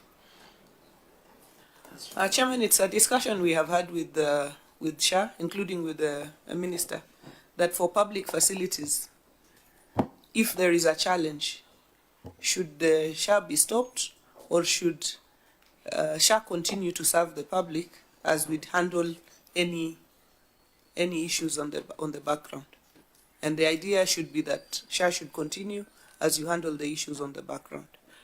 But right now, we have had to support those facilities from our exchequer side to be able to handle, and the public is not able to access SHA. But we are working round the clock to ensure that SHA is restored, and I'm happy that some of the facilities that were off, like Rachonyo South, Rachonyo East, they are now restored, and we are sure that within the month or so, we should be able to restore the other facilities. Okay. Senator Sifuna? Yeah, Chair. As we move to the trade debtors. Am I hearing the county governor to be saying that the people of Homa Bay who've been going to this hospital or facilities have not been charged money that she has paid, or the county government has paid for that? Because I remember recently we were told that there was an outage in that SHA system, and at least in Nairobi our experience was totally different. People were being turned away from facilities. Governor, are you saying you are the ones who have been paying for those people in those hospitals where the SHAs had issues? No. I think, Senator, my point was, because the facilities, especially at level 4, rely a lot on the FIF, without an active SHA program, they need to pay certain basic issues, including commodities and so on, which we have supported them to support electricity and the other utilities for But those facilities. they're still out-of-pocket payments at your facilities because of this problem. Yes, because of this problem, there's still out-of-pocket payment, particularly in the facilities that are facing this particular problem. The 4 out of the 234 facilities, I think we have 4 of them now facing this sharp problem.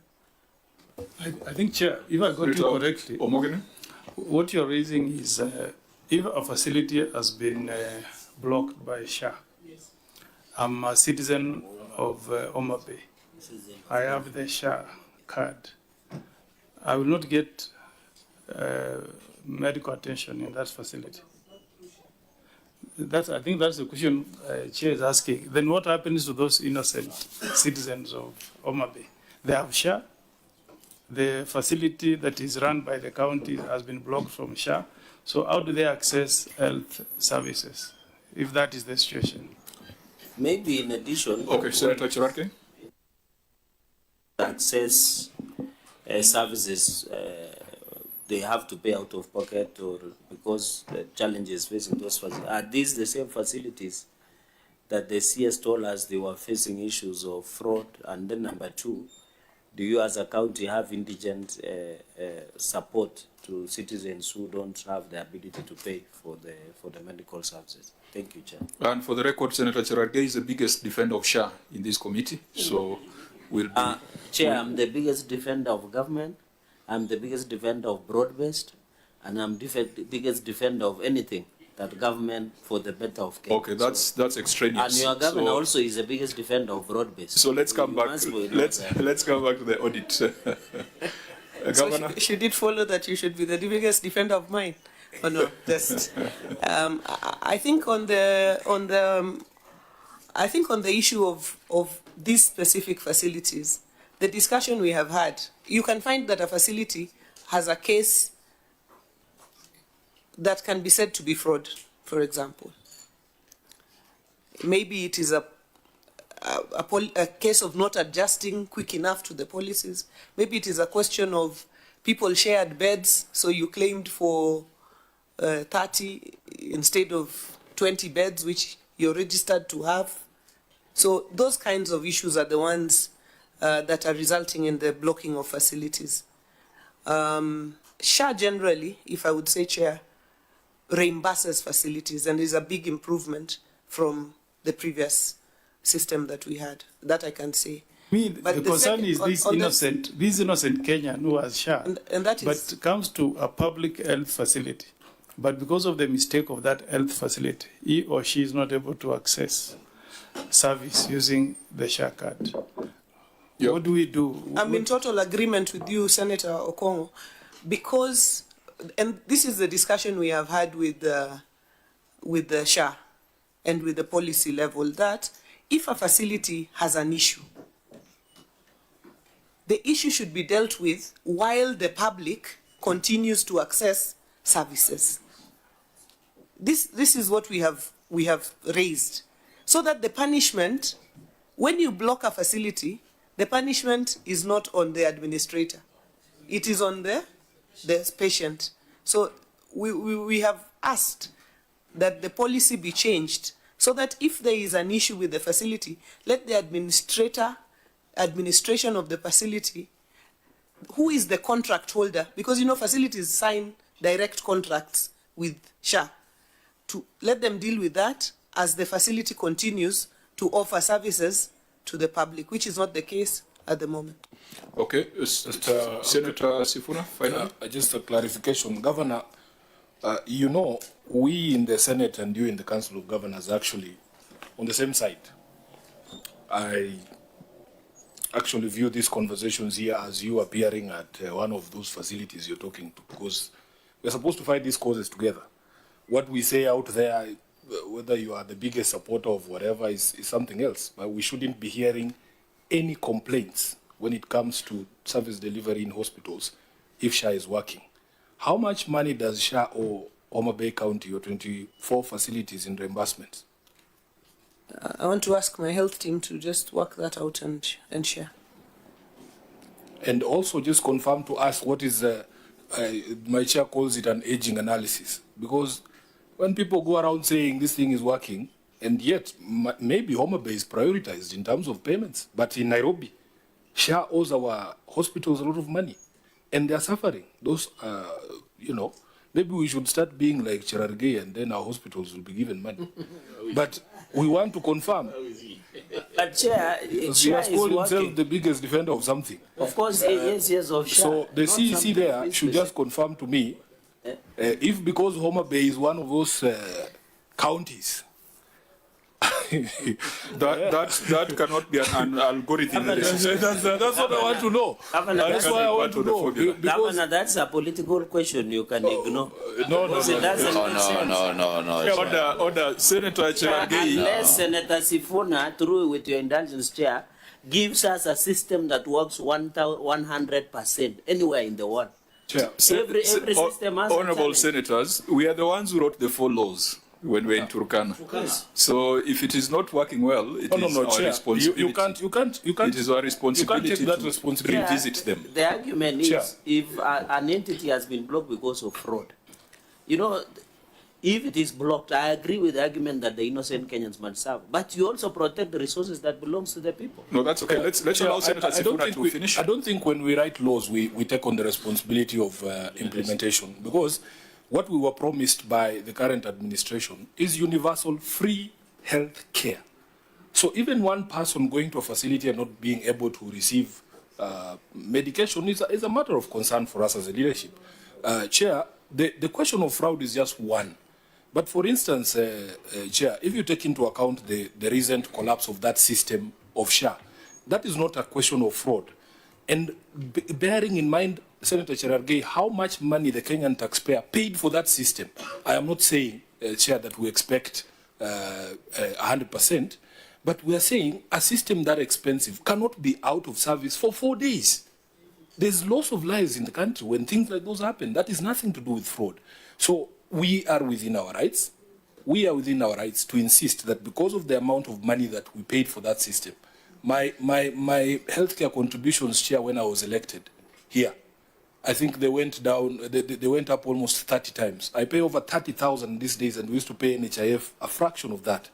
And the way that program was sold to us is because, Sifuna, you are well-to-do, you are earning $1 million shillings a month, let's contribute so that the other people who are unable to or don't have an income, the people in the villages in Karachuonyo can be able to do what? Access healthcare.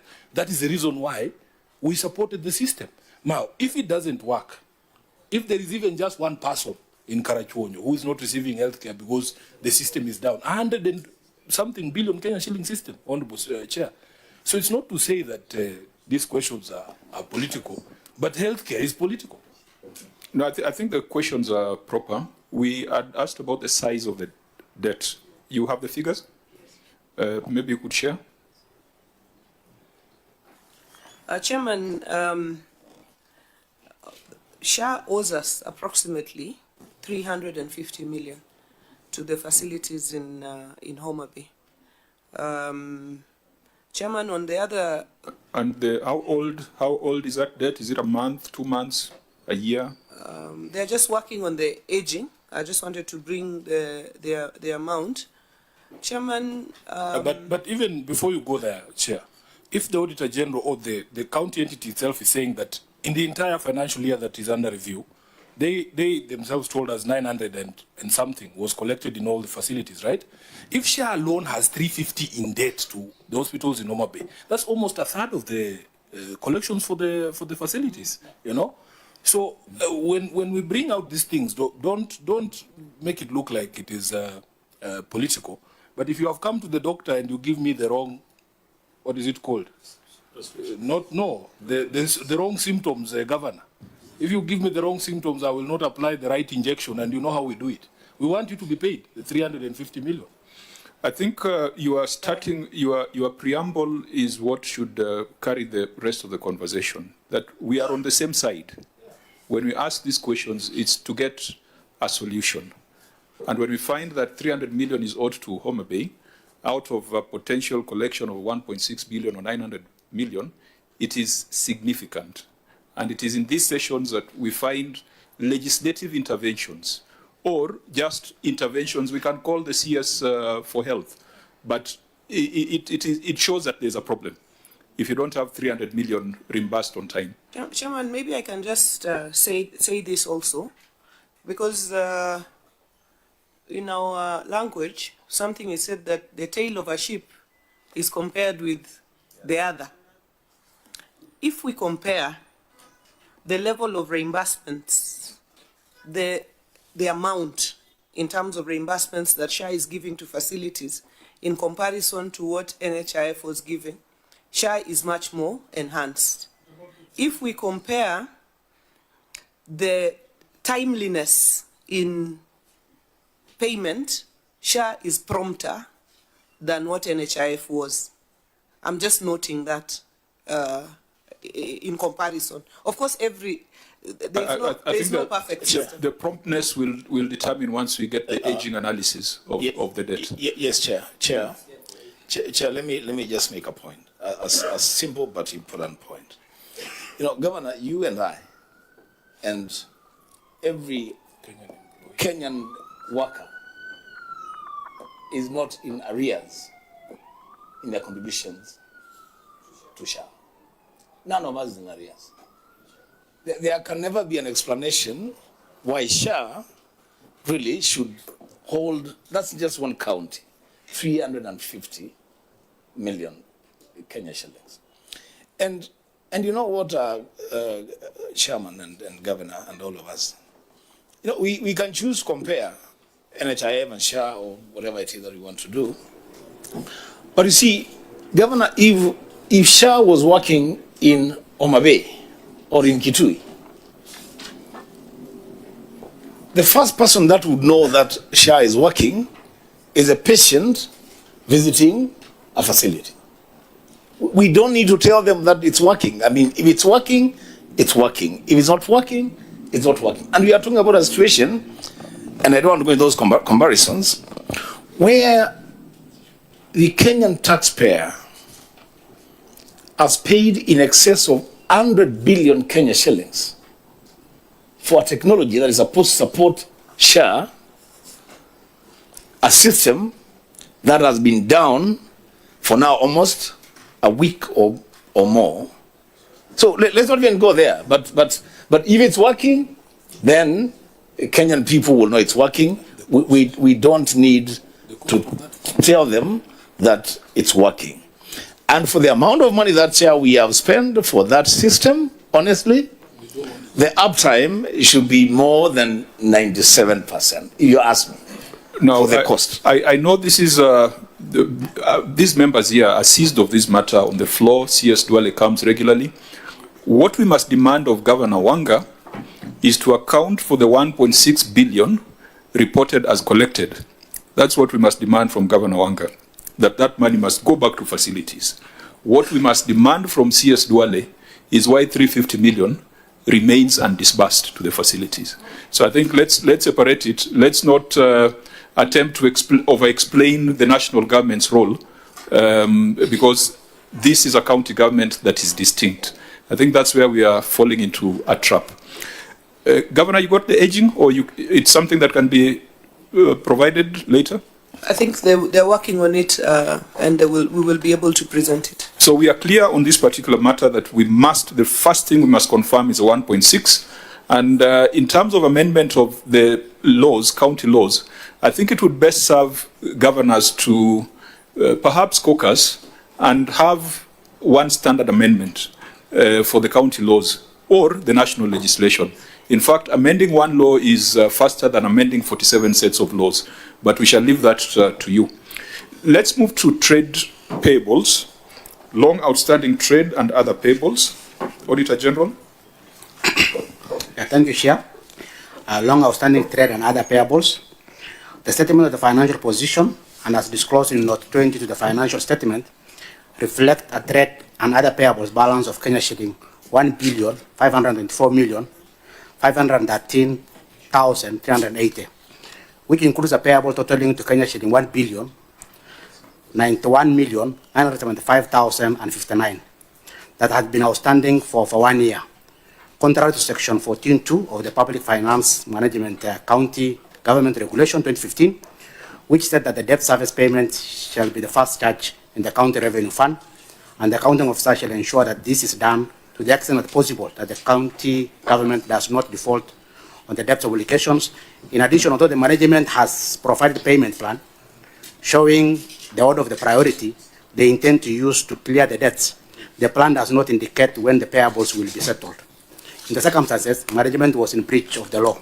Thank you, Chair. Governor, your response?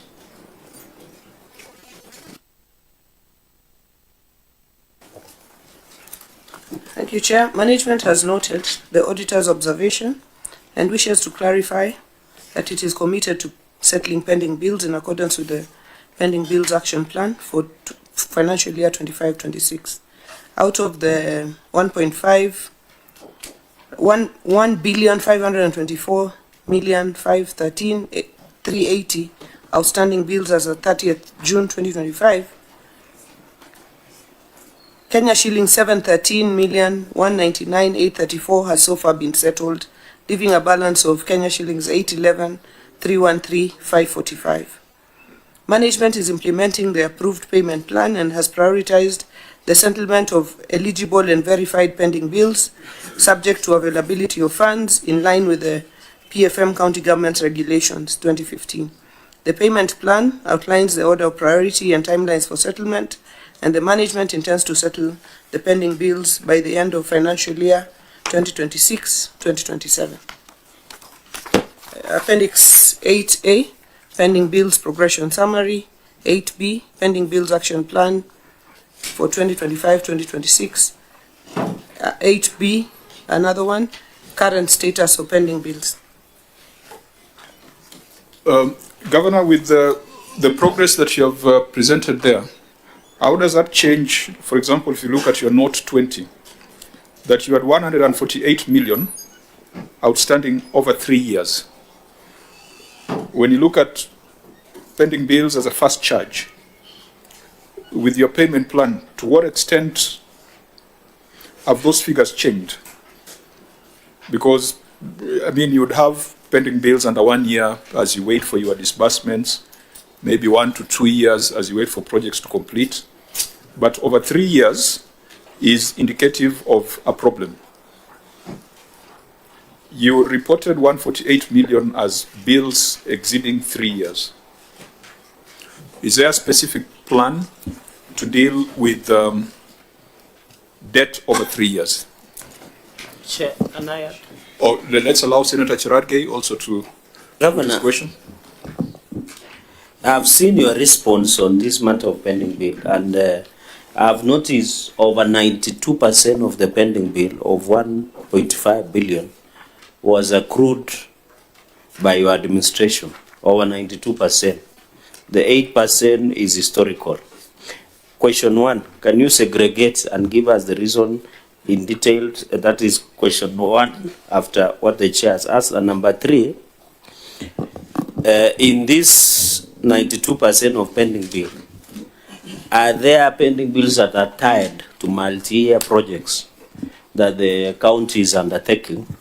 And how much are we looking at? And finally, Chair, since I know we don't want to interrogate the chair of County Public Accounts of Homa Bay, in the budget allocation, how much has it been in this financial year, and the CCM or Bureau is here, has been allocated to offset the pending bill? Because looking at the aging analysis, it doesn't add up considering the budget. And finally, Chair, just finally, sorry for taking long, Governor, you have indicated that there were eligible pending bills. In your answer, because I'm just reading your answer, Chair, if you have noticed, the Governor is talking as settling pending bills action and also on, and has prioritized the settlement of eligible and verified pending bills. So what is the basis of this? Is it the controller budget that did verification, or yourself? And is there a report? When you say eligible and verifiable, how much are you talking about? and ineligible, could it be connected to historical pending bill which you have, which is related to 811 billion? So because it says eligibility and verifiable. So which ones are eligible? So that maybe he has lumped up everything. Okay. Chair, I yield back. Fine. Maybe, Governor, just take note so that we take all the questions. We'll be able to move fast. Senator Sifuna. Chair and Governor, I'm looking at the development expenditure pending bills as at 31st May 2026, which I think is your Annex 8C. Are we together? There is a document called Homa Bay County Development Expenditure Pending Bills as at 31st May 2026, which would indicate that it is a current status, Honorable Chair. Is that 8C or 8A? I think I have found it at 8C. Yeah, it's 8C, yes. So there will just be like 3 items that maybe you can address as one.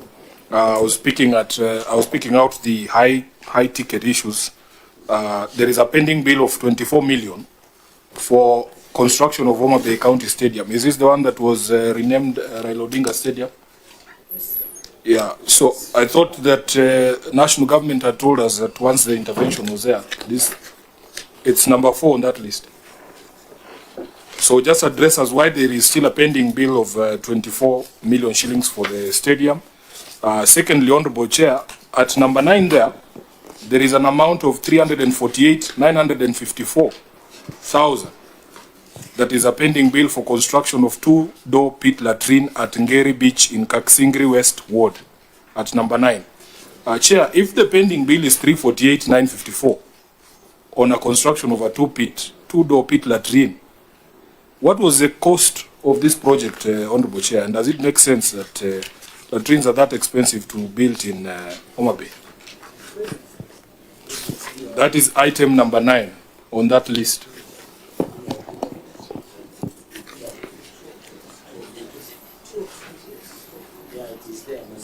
Number 9, are we there?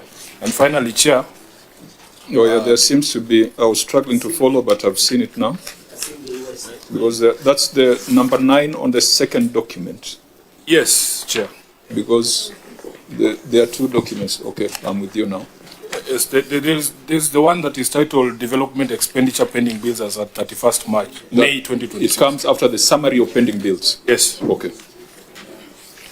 So the number 9 one, Governor, you'll explain to us why it's so expensive building toilets there.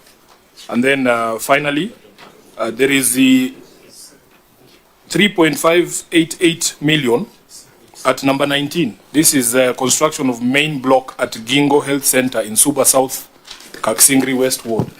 Just tell us the status of that project, whether it was complete or whether it is not. That's all, Chair. Chair, can I add on Senator Sifuna on number 28 and 29? This one proposed completion of Governor's new office block of 7.9 million. I thought the office block was completed. And finally, number 29, Governor, you are proposing as construction of a gazebo at the new Governor's office of 2.8. And we know what gazebo is. Is it too cold in Homa Bay? You needed somewhere to light fire with wazee. Okay, so Wajami. Yeah, since you are having the second bite, make it brief. That's it. Governor. Thank you, Chairman. I will pick some, and I will also ask the CC Finance to answer others. So, starting with the question asked by Senator Gerard Gay on the office block, I think it's the titling. This was the governor's office block which we moved to, which was the health building. So we completed it, stayed there as they were building the county headquarters, and it was taken over by the health department because it was always the health meant to be the health building. The gazebo is a structure outside where you can meet with your workers the healthcare workers, and the others, instead of having tents. It's a capacity of about 300 people. I think, Senator, you may have seen it. I haven't seen it. I've never been to Homa Bay. No, the area senator, you should be specific. Chair and Senator of Homa Bay may have seen it. Oh yeah, be specific because there are many senators here. So, Okay. and then coming to the question of Senator Sifuna on the two-door pit latrine, the standard amount for the two-door pit latrines is about 500,000 shillings. That's the cost of pitting it and building it. It's usually about 500,000 shillings. The cost is there about, and so. So, Governor, for instance, if there's a pending bill of 486,359, like at number 65 there, yeah, it means you paid the contractor an initial amount of 20K. Maybe we haven't paid them. It's an average cost of 500, but when you're contracting, you could contract at 4.8. I mean 480, 460, depending on where you're building it, the soil structure there, and so on. Somebody could quote slightly less, so maybe that person has not been paid at all. Coming to the Raila Odinga Stadium in Homa Bay. The phase 1 of this stadium was completed by the county government of Homa Bay and opened in July of 2023. Any obligations under that phase 1 are under the county government of Homa Bay. The national government then came in to do the terraces around the stadium, because the first phase only had the main pavilion but did not have the terraces around the stadium. So the national government picked up the terracing, and that could be the confusion. But what we owe, the county government owes to the contractors who did the first phase of the stadium. Now, if you look at just 1 minute. Sorry? Order, members. Yeah. Is it on the same point? On the same one, Chair. My concern is that the invoice date, if you look at the column on supplier or contractor invoice date, is indicated as 2019. Governor, we are in 2026. Yeah, that is over 7 years later. Is this amount payable, or is one of those that you've decided you're not going to pay? No, the construction of the stadium took a bit of time, and we found when it had progressed, and then we picked it from there. We have made quite a bit of payments to the contractor, and we are at the very tail end of finalizing any pending bills around that stadium. I think you'll need to tie it with the earlier question on how you are treating the debt over 3 years. Correct. Because your records indicate 148 million was 3 years older. Okay. Yeah. And I hope that you're going to give us that analysis, or your officers are going to give us that analysis. Yes, I'm going to hand that question over to them. But before I hand it over, I'll go to the question that Senator Cherargei asked around the eligibility of the pending bills. I think, Chairman, when we last appeared, we had indicated that we had formed a pending bills verification committee, and it finalized its work and presented a report. Thank you. So it means that the numbers that you reported of 1.52, those ones are legible. And those ones are you have made a commitment to pay them. Yes. Okay. So, Chair, how much was ineligible? And are there any challenges to that declaration? Because somebody cannot raise a pending bill. So out of this 1.5 that is legible, it would be better for people of Homa Bay to know that how much are ineligible. Okay. And what is the outcome of such process, so that, Chair, the county does not serve legal suits or being taken to court. Yeah, I think, Chairman, I will ask for the exact figure to be presented. But we had a very open process, and when we finished the process, we called the contractors who had put in the bills. We gave them the report. We opened for appeal. The team went round, so it was a very open process, and we took a very, very competent set of teams. And when we came here, you also told us to take it again to the internal auditor because of the case in Kakamega. The internal auditor to again verify it, which the internal audit team did. So we had a very elaborate process around. The question is the payment of the bills more than actually the eligibility of it. I think there's general satisfaction around eligibility, even from the contractors. The bigger question is, can you pay us quicker? And that is the question the chair was asking around the bills that are more than 3 years old. So I want to ask the CC Finance. Okay, CC. To take up. Thank you, Honorable Chair. In the current budget, the total value for pending bills is at 480 million. Senator sought that in trying to clear. That's a budget? Yeah, that's a budget provision. Yeah, that's the budgetary provision that we have now. Chair, if we go to Appendix 8A, it gives us now historically where we are coming from, and also the financial years that are affected for both recurrent and development. When we got into office in 2022, Chair, both historical pending bills and current then stood at 1.9 billion, of which during the assumption of office, what was handed over was about 740 million, but the bulk of it then came through the pending bills verification task force, which was way over 2 billion, around 2.21, but what was then considered eligible as total to 1.9.